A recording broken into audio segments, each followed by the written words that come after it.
வணக்கம். இன்றைய நாள் 29/8/2025 வெள்ளிக்கிழமை. செய்தி ஆசிரியர் ஜியரூபன்.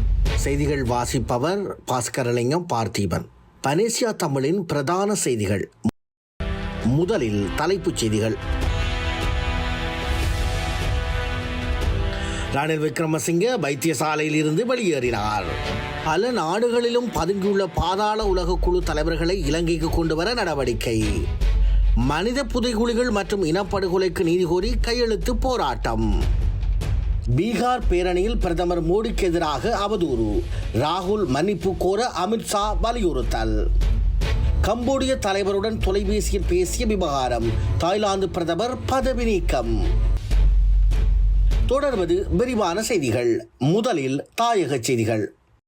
கொழும்பு தேசிய வைத்தியசாலையில் சிகிச்சை பெற்று வந்த முன்னாள் ஜனாதிபதி ரணில் விக்ரமசிங்க வைத்தியசாலையிலிருந்து சிகிச்சை பெற்று வெளியேறியுள்ளதாக தகவல்கள் வெளியாகியுள்ளது. முன்னாள் ஜனாதிபதி கடந்த 23ஆம் நாள் முதல் தீவிர சிகிச்சை பிரிவில் சிகிச்சை பெற்று வந்த நிலையில் இன்று சாதாரண பிரிவிற்கு மாற்றப்பட்டுள்ளார். முன்னாள் ஜனாதிபதி மருத்துவமனையிலிருந்து வெளியேறினாலும் மருத்துவ ஆலோசனையின்படி அவர் வீட்டிலேயே ஓய்வெடுப்பார் என்று ஐக்கிய தேசிய கட்சியின் ஊடகப் பிரிவு தெரிவித்துள்ளது. ஐரோப்பிய நாடுகள் உட்பட பல நாடுகளில் பதுங்கியுள்ள பாதாள உலக குழு தலைவர்களை இலங்கைக்கு கொண்டுவர நடவடிக்கை எடுத்துள்ளதாக அரசாங்கம் தெரிவித்துள்ளது. இந்தியா, ரஷ்யா, துபாய் மற்றும் ஒமான் ஆகிய நாடுகளில் தற்போது சிறையில் அடைக்கப்பட்டுள்ள 4 பலம் வாய்ந்த பாதாள உலக போதைப்பொருள் கடத்தல்காரர்களை மீண்டும் இலங்கைக்கு அழைத்து வருவதற்கு ராஜதந்திர நடவடிக்கைகள் தொடங்கப்பட்டுள்ளன.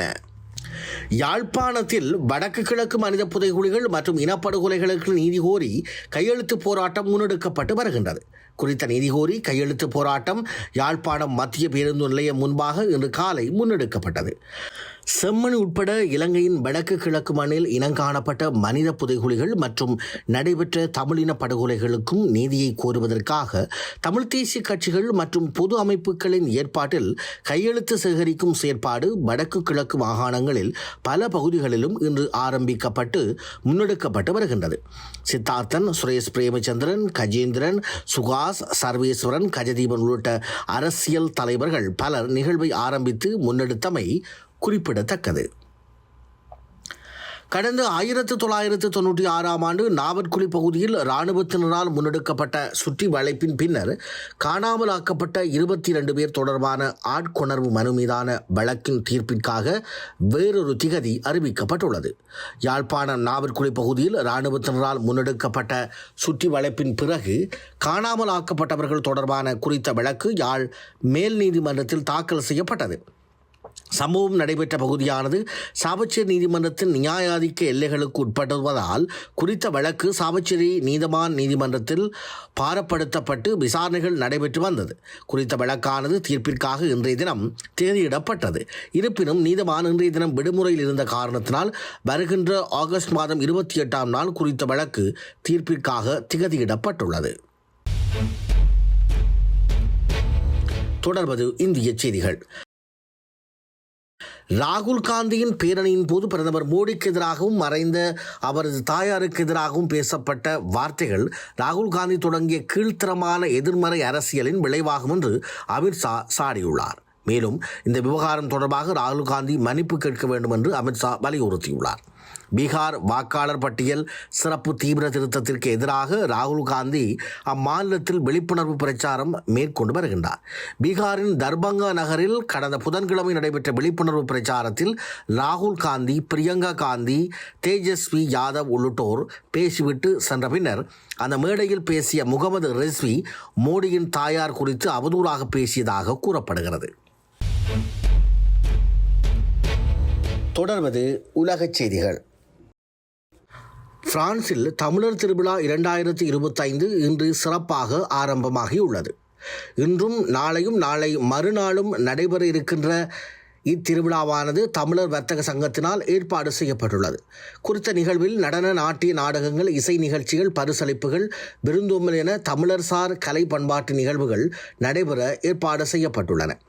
நடைபெற இருக்கும் குறித்த தமிழர் திருவிழாவை ஒட்டி குட்டி யாழ்ப்பாணம் எனப்படும் லாச்சப்பூர் பகுதி விழாக்கோலம் பூண்டுள்ளது. இறுதி நாளான 31ஆம் நாள் மாணிக்க விநாயகர் ஆலய தேர் திருவிழா நடைபெற இருப்பது குறிப்பிடத்தக்கது.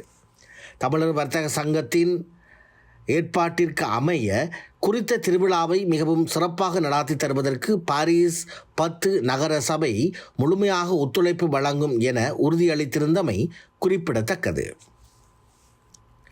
கம்போடியா செனட் தலைவர் ஹன்சென் உடன் தாய்லாந்து பிரதமர் பெடாங்டன் ஜெனவரத்ரா நடத்திய தொலைபேசி உரையாடல் கசிந்ததை அடுத்து அரசியலமைப்பு நீதிமன்றம் அவரை பிரதமர் பதவியிலிருந்து நீக்கி உத்தரவிட்டுள்ளது. அண்டை நாடுகளான தாய்லாந்திற்கும் கம்போடியாவிற்கும் இடையே ஏற்பட்ட எல்லை தகராறு காரணமாக இரு நாடுகளுக்கும் இடையே கடந்த சில வாரங்களுக்கு முன்பு மோதல் ஏற்பட்டது. இரு நாட்டு இராணுவமும் தாக்குதலில் ஈடுபட்டன.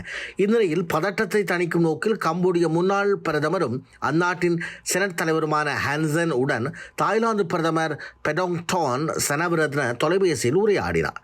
அப்போது ஹன்சென்னை சமாதானப்படுத்தும் நோக்கில் தங்கள் நாட்டு இராணுவ தளபதி குறித்து விமர்சித்து பேசியுள்ளார். இந்த உரையாடல் அடங்கிய ஆடியோ கசிந்ததை அடுத்து தாய்லாந்து பிரதமருக்கு எதிராக தொடர் போராட்டங்கள் நடைபெற்றன. அவர் பதவி விலக வேண்டும் என்று எதிர்க்கட்சிகள் வலியுறுத்தியிருந்தமை குறிப்பிடத்தக்கது. இத்துடன் பனேசியா தமிழின் பிரதான செய்திகள் நிறைவு பெறுகிறது.